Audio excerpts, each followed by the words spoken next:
Hello guys, welcome back to our channel. So for today's video, gagala na naman tayo dito sa Bugak Cold Spring ng Siargao.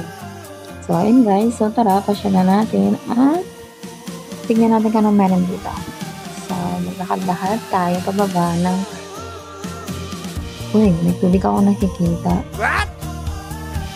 So yun guys, isa pala to sa mga pinuntahan namin dito sa Siargao. Dahil, titingnan natin kung ano to. So, eto, meron dito guys, isda na, yan siya, yan guys, yung mga yung nilalagay sa fish, fish pa ba yun? Makainin yung mga kalyo-kalyo, mga paapaan natin, gano'n. So, nakakiliti guys. Hindi ko nga kinayang tumagal sa tubig. Kasi, kinakagat niya yung mga binti-binti ko. Pero nakaka-enjoy.